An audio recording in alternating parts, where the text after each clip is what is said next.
Tony, how are you this morning? I'm good, thank you. How are you doing, Angie? Good, thanks. Great. Flood us with your wisdom. I'm going to try. Yeah, it's been on my mind for a while, and especially, over the past few months with the lockdown and the pandemic and all that's happening there. The question is, in whose hands do we leave our power?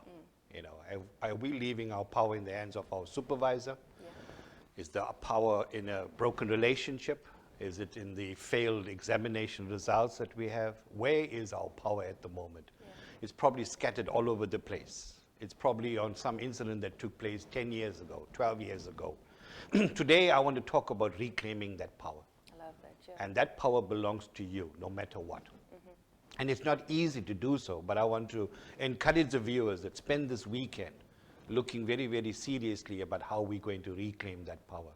Because ultimately, that's what's going to determine your success and your results. Yes. And the past experiences must be learning experiences. They can be disastrous, they could be very negative, they could be quite daunting, but we need to learn how do we do that? One of the ways that we have to come to terms with it is stop complaining. That's a good way. It's not easy, Absolutely. right? But I realize that the more often you complain, you'll find much more to complain about. But when you stop the complaining, you realize that you'll be so grateful for so much more that you have in your life. Absolutely. And it's almost the law of attraction. Yes, The more you complain, you draw that. what you focus on, Hundreds. you bring on upon yourself. And I want to encourage the viewers that just for 24 hours, try not to complain. And as soon as you know that you're complaining, then take stock of that day, refocus, and then start again.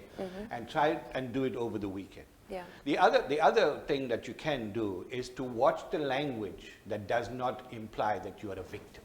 Yes. The more often you stay in a victim mode, the more often you'll remain in the victim mode.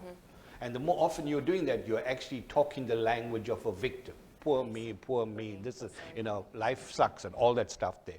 And it just brings your energy down, it brings your frequency down. That's something that you got to work through as time goes on. To raise the vibration, raise the frequency, become a victor. We're not just a survivor. We got to see ourselves as extraordinary people in a world that is really troubled, but the fact is we have the potential.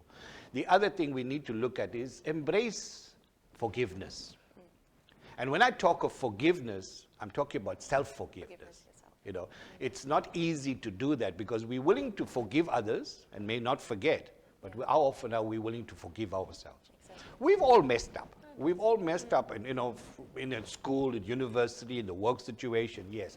But don't become overwhelmed with what we've experienced then. The other thing is to take responsibility for your emotions. Very often we look at an unpleasant incident and we relive the emotion that's come through that, and we blame the person or the event for the way we feel. Exactly.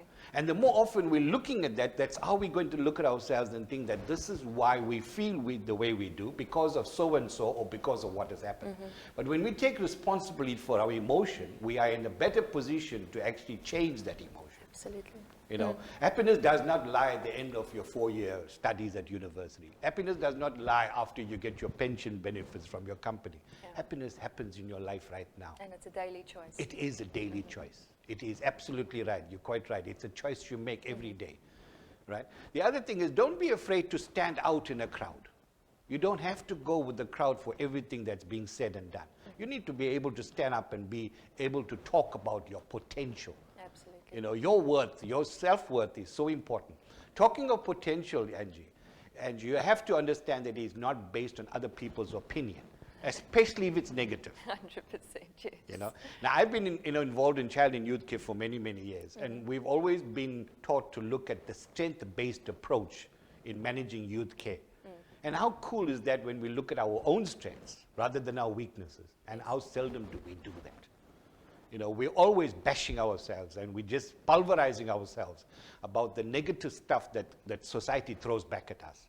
And we become so disillusioned. Now imagine when you're at work and you've had an unpleasant incident that took place. Every day you don't refocus on that and change the way you see things. You go back then, oh my goodness, I just can't tolerate this place. Hundreds. And then when you go back home after 8 hours or 9 hours of work, what are you doing at home? It's the same energy. Hundreds. It's the same energy that we bring out into the family. So it's so important to look at all of this here and take stock of where we are at the moment and stop leaving our power in the hands of other people or in other events that have taken place in our lives. So as I close off this week and this week, and I want to encourage the viewers, take stock. Reclaim your power. It belongs to you, and you can make magic as long as you can reclaim that. So embrace your oneness. Absolutely, and that's such a powerful tool. At the end of the day, it comes down to yourself. Like you say, you can't blame anybody else. And you've got the strength to really build yourself. Yes. It's continual Yes. personal development every day. Yeah. You need to push yourself, but again, it needs to be positive. You need to feed yourself with positivity all the time. Yeah. Else, you're going to be negative, and Yeah. you're going to draw that And the negative. secret, and as you said, is that it has to be repetitive. You've got to focus on this all the time, because eventually it becomes a habit that you can really hold on to. It's one of the positive habits. It's a good one. So just practice what I've shared for 21 days, and I think we're good to go. Definitely a challenge to take on. I'll Yes. take you up on that one. Great one. Thank you so much for joining us this morning, Tony. We'll see Thank you you. again next week. Awesome, awesome. We're going into a quick ad break, and then I will be sitting down with Vernon White from Vernon White Jewelers. Stay tuned.